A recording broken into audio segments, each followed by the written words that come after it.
I'm on my way to my Father, but I will return.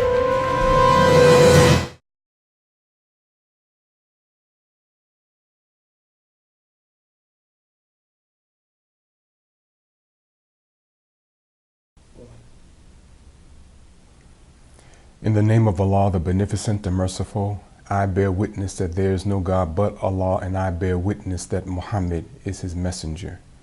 I further bear witness that Allah came in the person of Master Father Muhammad, and that he raised up from among us, the chosen people, the black man and woman of the Western Hemisphere, the Honorable Elijah Muhammad, whom he has placed on the throne of power over the universe. And I further bear witness that the Honorable Louis Farrakhan is his Christ, the Lamb of God. Assalamu alaikum. I am Karriem Allah, and thank you for taking time to view this very critical message. Now, we cannot emphasize enough that the Bible and the Holy Quran are not history books per se, even though they mention prophets who lived and worked among the people. Many of the narratives of the prophets, especially the biblical narratives, are not the actual histories of those prophets. However, Allah has positioned these narratives as prophecies fulfilled in the last days in which we now live. In the Holy Quran, in Surah 3, Allah states to the believers, "You are the best nation raised up for men. You enjoin good and forbid evil, and you believe in Allah. And if the people of the book had believed, it would have been better for them. Some of them are believers, but most of them are transgressors. They will not harm you save a slight hurt." Now, verse 111 informs the believers in Allah and in his Messiah that they should not expect to come out of the great war against the synagogue of Satan unscathed, untouched, nor unharmed. This war of attrition will test the faith, resilience, and durability of those claiming to believe in the teachings of the Honorable Elijah Muhammad. This reality bears on the crucifixion of the Messiah, as told in the narratives of the Bible, particularly why his disciples fled and forsook him, as well as his people, when he was apprehended by the wicked authorities. This is recorded again in the Gospel of Mark. "And they all forsook him, Jesus, and fled." The synagogue of Satan has been falsely representing the Honorable Louis Farrakhan as an anti-Semite, a hater, and a racist for quite a long time, more than 30 years. It would be foolish for us to believe that this is the only type of slander that the synagogue of Satan has in its arsenal. Now, we're going to continue with the prophetic narratives of the Gospels, describing the crucifixion of the Messiah, again in this case the Honorable Louis Farrakhan. For the last 5 weeks we've been dealing with the Gospels of Matthew, Mark, and John. Today, however, we're going to delve into the Gospel of Luke, because Luke has very critical scenes that we must be aware of and hopefully prepared for. So Luke 22. In Luke 22, Jesus is having his last Passover meal with his disciples before his crucifixion. This is known as the Last Supper. This occurs in the guest chamber of a stranger's house. Jesus talks to the disciples about his crucifixion and about his desire. And then he goes after the supper to the Mount of Olives, where the Garden of Gethsemane is located. His disciples follow him. Now Jesus is in great travail while praying, because he knows his crucifixion is nigh. And we are in the fulfillment of this scene right now. So while in the Garden of Gethsemane, Jesus is apprehended by the authorities, who are accompanied by a multitude of people. He is eventually led to Pontius Pilate and Herod to be judged by both of them. Now we're going to pick up this narrative in Luke 23. We're going to parse scenes 13 through 34. So I need you to bear with me as we go through these scenes which we are fulfilling at this very moment. And Pilate, when he had called together the chief priests and the rulers and the people, said unto them, Ye have brought this man, referring to Jesus, unto me as one that perverteth the people.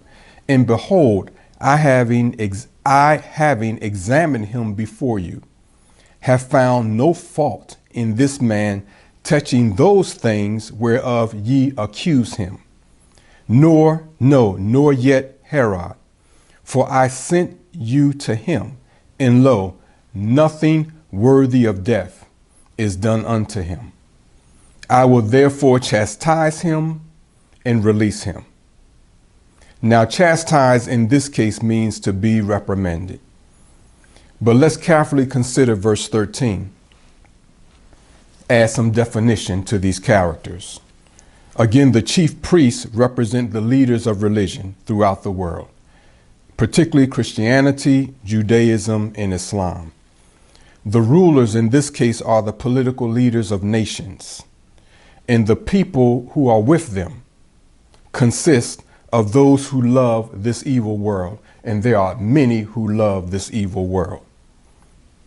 So throughout the Honorable Louis Farrakhan's 60-plus year ministry, he has taught the presence of Allah in the Christ, as well as the destruction of this present world of evil and the establishment of God's eternal kingdom. Do you think that the religious leaders, the politicians, and the social leaders of this world agree with the Honorable Louis Farrakhan? Well, the Gospels answer that question for us. In the Gospel of Mark, it states, And the scribes and the chief priests heard it, and saw how they might destroy him, referring to Jesus. For they feared him because all the people were astonished at his doctrine. Most of the people today, including black preachers, black politicians, and black social leaders, reluctantly hold their discontent for the Honorable Louis Farrakhan because he is a force to be reckoned with. But when they perceive him to be disadvantaged, they'll come out against him. You can rest assured of that. Why? This is affirmed in the crucifixion, in the crucifixion narratives. Let's return to Luke 23.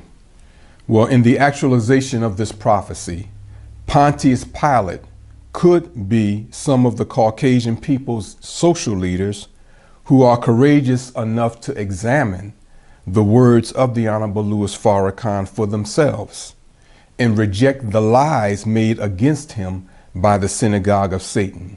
This was the case with Twitter. They refused to acquiesce to the synagogue of Satan to interfere with the Honorable Louis Farrakhan's Twitter account. Herod, in this case, the fulfillment of this prophecy, could be President Donald Trump, who has thus far resisted going along with the satanic so-called Jews and falsely accusing the Honorable Louis Farrakhan of a crime. Let us also mention that the satanic leaders through the mass news media have been trying to foment antagonism between the Honorable Louis Farrakhan and Donald Trump. They're trying to instigate a rivalry, and that's what they do. Continuing with Luke 23. For of necessity he must release one of them at the feast.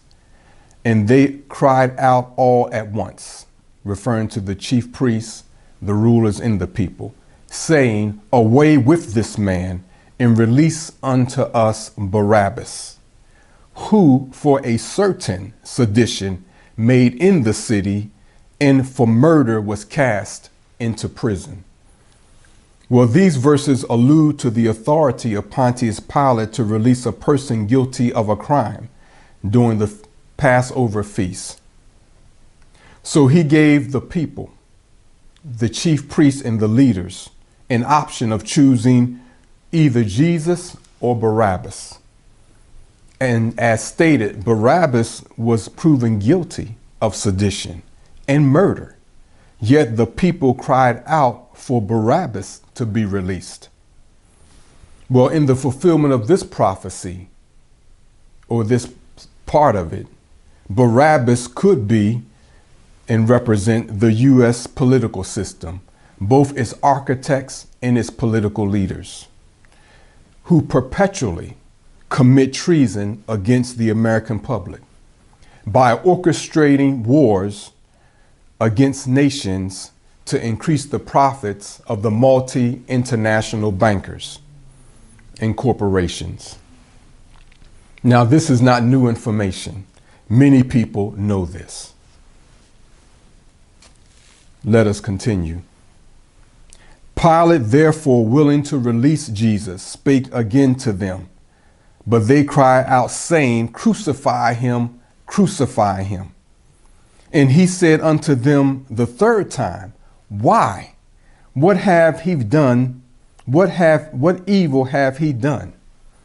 I guess he's like saying, "Damn you people. I have found no fault of death in him. I will therefore chastise him and let him go." And they were all instant with loud voices. And Pilate gave sentence that it should be as they required. He acquiesced. And he released unto them him that for sedition and murder was already cast into prison, whom they had desired, but he delivered Jesus to their will. Now, Allah willing, in a future message, we want to parallel this scene with the narrative of Joseph in the Holy Quran to show how the women who falsely accused Joseph were also the force behind his eventual imprisonment. This is in the Holy Quran, chapter or surah 12. Let's continue with this narrative. Well, the loud voices calling for Jesus' crucifixion refer to the mass media frenzy that will surround the false charges made against the Honorable Louis Farrakhan. And I must say here, we cannot sleep on the fact that false charges will be made against him, according to this narrative that we're living. People will fall for the innuendos and insinuations that the synagogue of Satan has masked as facts. Why is this? Well, the dumbing down of the American public over the last several decades have made it a nation of little kiddies. Let's continue. And as they led him away, they laid hold upon him one Simon, a Cyrenian, coming out of the country, and on him they laid the cross, that he might bear it after Jesus. Who is Simon the Cyrenian? This too is currently being fulfilled. Now notice that Simon is an outsider, yet he is given the task of helping Jesus bear his cross, especially since the disciples at this point had already scampered away. Well, this could refer to the work that I'm doing in giving you a better way to perceive the presence and work of the Honorable Louis Farrakhan, which also includes the divinity of his domestic life. Continuing. And there followed him a great company of people and of women, which also bewailed and lamented him. But Jesus, turning unto them, said, Daughters of Jerusalem, Weep not for me, but weep for yourselves and for your children. For behold, the days are coming, in the which they shall say, Blessed are the barren, in the wombs that never bare, in the paps, meaning breasts, which never gave suck. Now let us carefully consider this. Jesus, even while suffering great pain and humiliation during his anguishing walk to Calvary, continues to warn the people of the horrific times in store for them. Daughters of Jerusalem, in this case refers to black women in particular. How so? Well, our lessons, the supreme wisdom lessons given to us through the Honorable Elijah Muhammad by Master Fard Muhammad, teaches us that the name Jerusalem, although it's given by the Jews, it was a place or city that was first built by the original people. And at that time, it was called Jabus, and then Salem, and then Ariel. So the original people are the builders of what today is known as Jerusalem.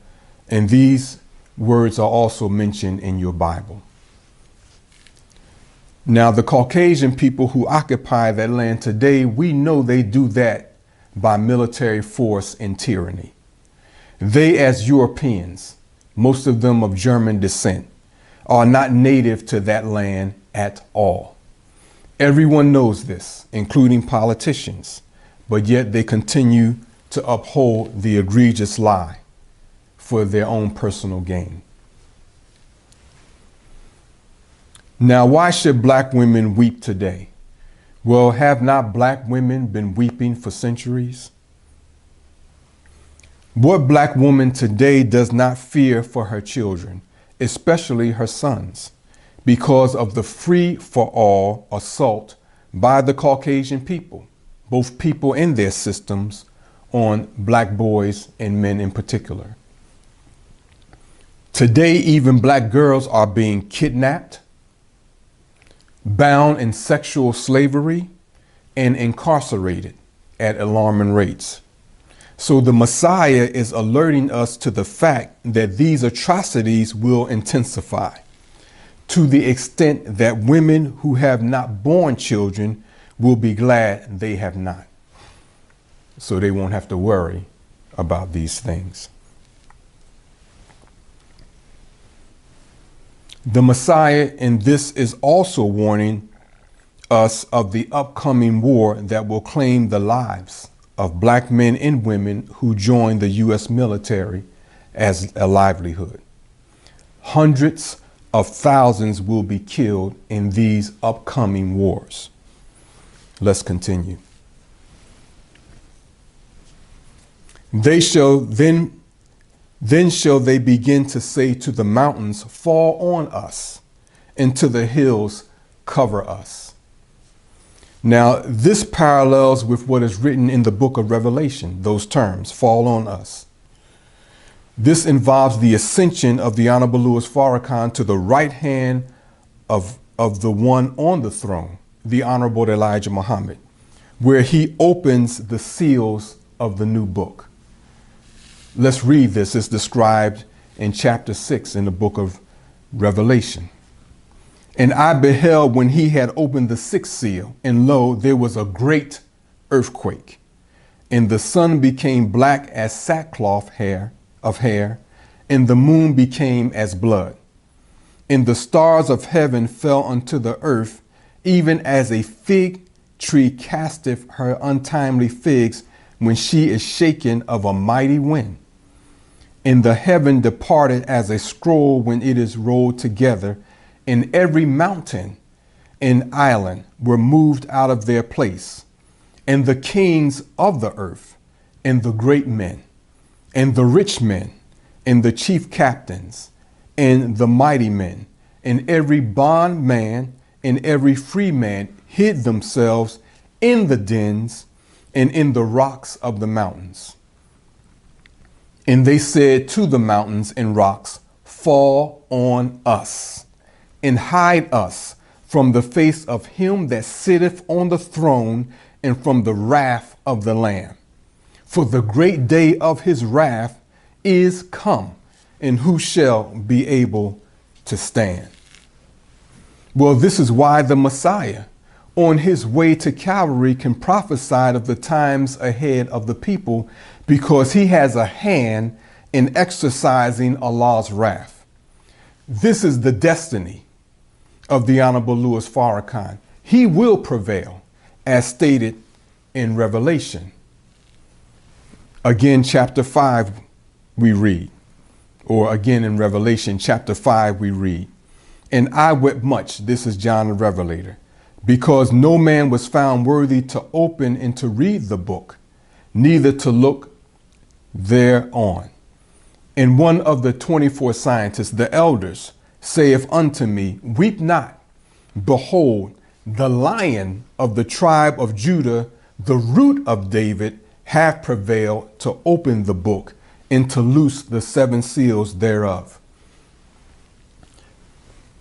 So therefore, my representation of the Honorable Louis Farrakhan as the Christ in the events involving his crucifixion that I'm giving to you and have been given these past 5 weeks, they're for our benefit more than they are for his.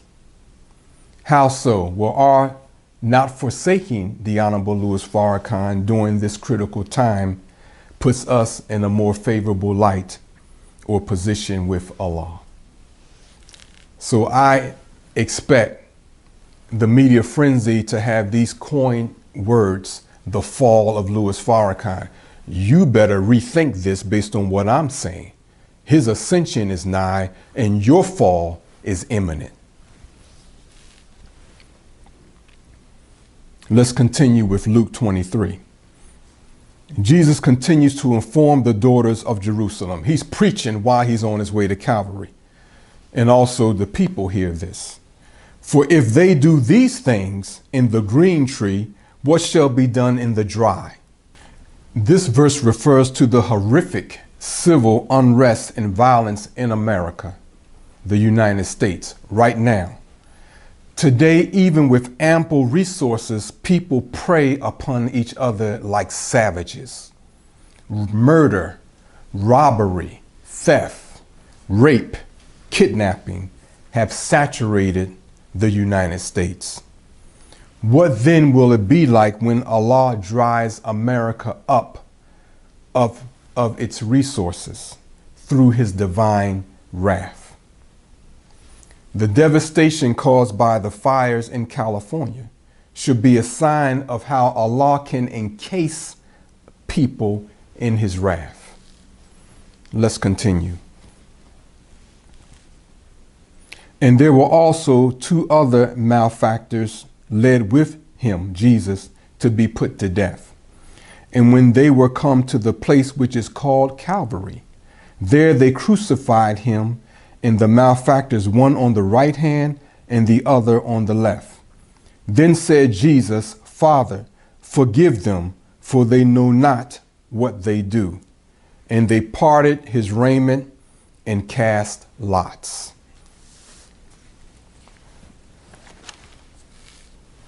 Well, Allah willing, in the next message, I want to show why crucified is used instead of killed. But let's parse verse 34. Then Jesus said, Father, forgive them, for they know not what they do. Well, Jesus is not asking the Father to forgive the chief priests, the rulers, the scribes, and the evil people. These persons plotted against Jesus with the aim of killing him, so they knew exactly what they were doing. Jesus is asking forgiveness for his ignorant and fearful people who remain under the evil influence of their captors, despite Jesus' efforts to give them the truth. In other words, black people in America have a history of being bamboozled, even to this very moment, because of our deep and sick love for our mortal enemies and the lies that they tell, how we fall for it hook, line, and sinker because of deep-seated self-hatred. that needs to be forgiven. And this is what Jesus is asking the Father to do. Let's continue. And they parted his raiment and cast lots. Now, as stated in my last message, the women that the Messiah raises to display the divine nature of the woman represent his raiment.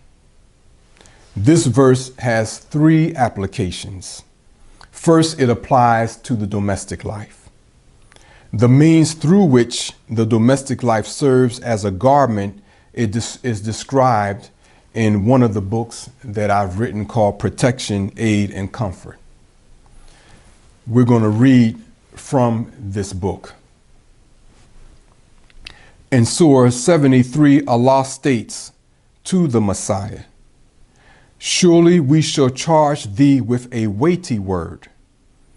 In his commentary on this verse, Maulana Muhammad Ali states, "Being burdened with the guidance of the whole world was indeed a weighty word, the weightiest word with which any human being has been charged in the history of humanity." Well, much of Surah 73 is about the Messiah, whom Allah raises in the last days of Satan's world. This weighty word is the mission of bringing humanity from a state of darkness into the divine light of Allah. It also includes the reality that his labor stands between Allah's wrath and the people, to whom he is sent to warn, reform, and save.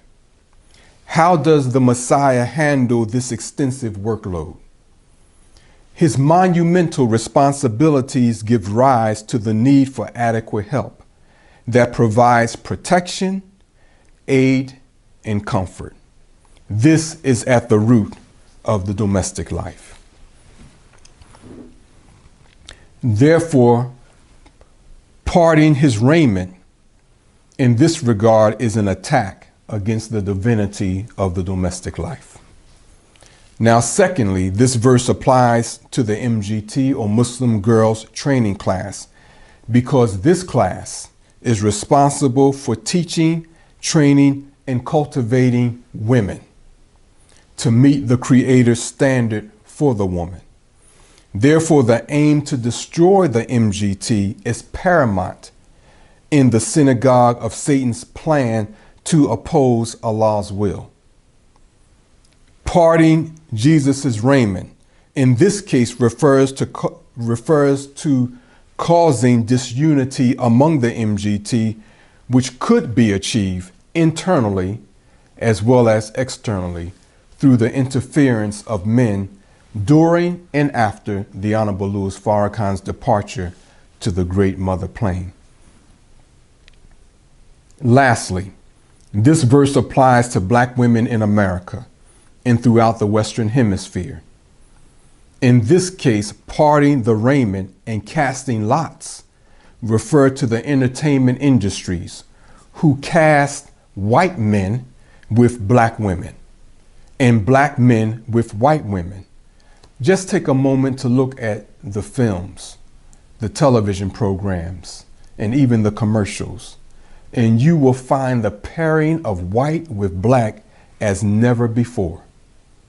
The aim of the synagogue of Satan in doing this is to prevent black people from becoming an independent nation under the guidance of Allah in his Christ. Such deception also is at the root of why Allah continues to increase his chastisement on America and on the black people of the Western Hemisphere. Now, Allah willing, we will continue this critical subject, the crucifixion of the Messiah, the Honorable Louis Farrakhan. Thank you for listening. May Allah continue to bless you and your families. Assalamu alaikum.